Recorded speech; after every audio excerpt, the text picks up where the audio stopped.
John Casasanto right here on the 1200 block of Durford Street. Yeah, killed in his own house and probably let his killer into the house. That's one of the bizarre things about this unsolved murder. George, let's start with the feds would like to put this murder in a racketeering indictment. It sounds like they have an idea, at least, who allegedly did this.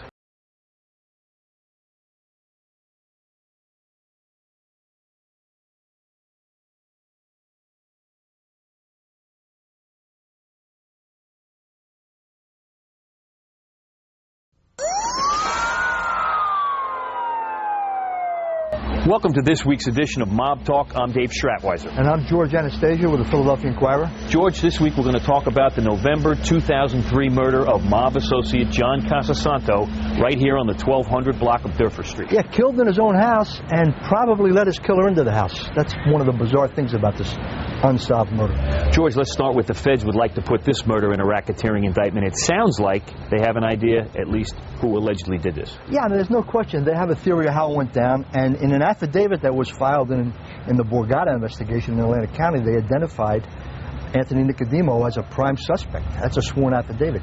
So yeah, they have an idea how it went down, and I think why it went down, but they haven't brought enough evidence to the table to bring any charges. We talked about letting the killer in. It sounds like possibly Casasanto knew who it was who came to the door.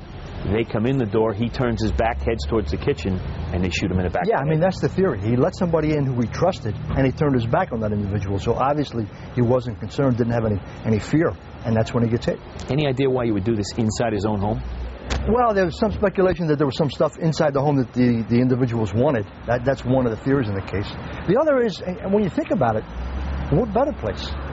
You know, it's not out in the street, it's not out in the open, and his body doesn't get discovered till the next morning, so by that time the trail is gone cold already. George, in some respects this has been called a murder for a lot of reasons. Recently we talked to a mob insider who thinks he knows at least one of the reasons why this happened. The real reason Johnny Gongs is dead is because he shot in 1992 through Phil Legambi, who is Joe Legambi's brother's window, and he almost hit Phil Legambi and his son. He shot through a shotgun through his window. George, a lot of other possible reasons as well. Yeah, I mean, Johnny Gongs was a guy who lived his life on his own terms when it came to dealing with wise guys, when it came to dealing with women. And living your life on your own terms in this particular world that he moved around in creates problems. So there's multiple possible motives for why he was hit. And that's all the things that are being explored by investigators. And it's been, what are we talking about now, 7 years?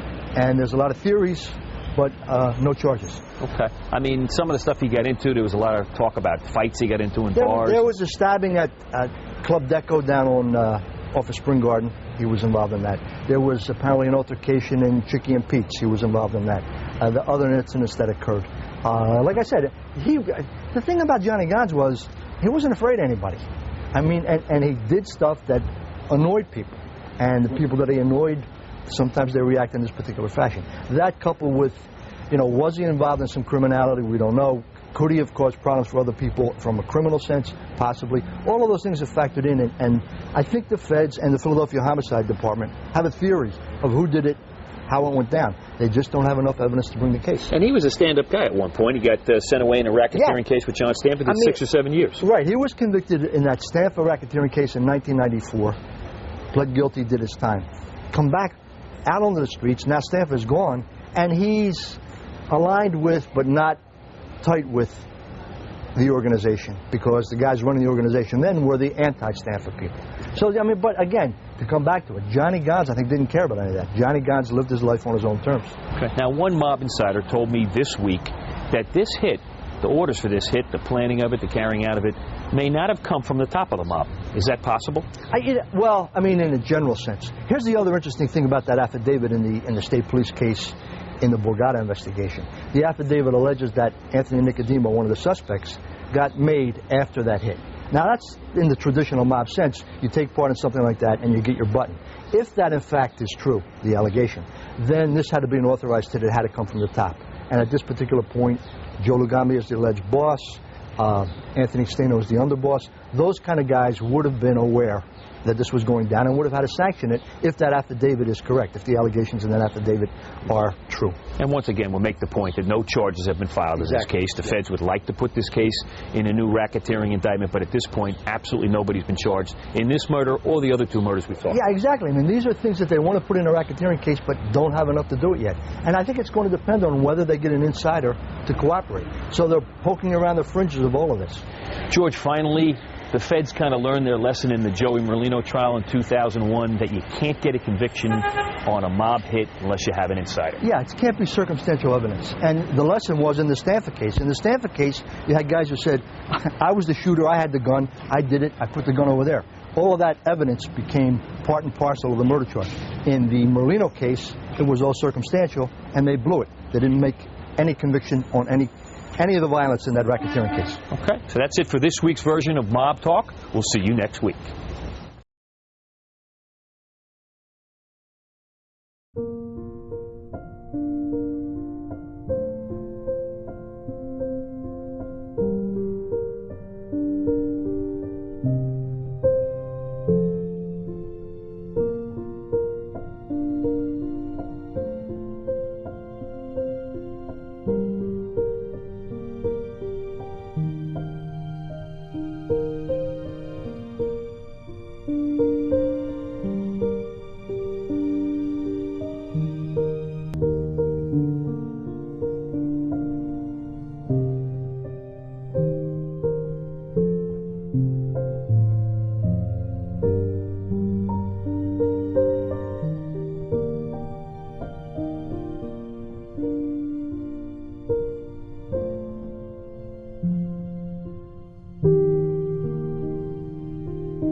Thank you for watching this video. Please subscribe to our channel and check out more of our content.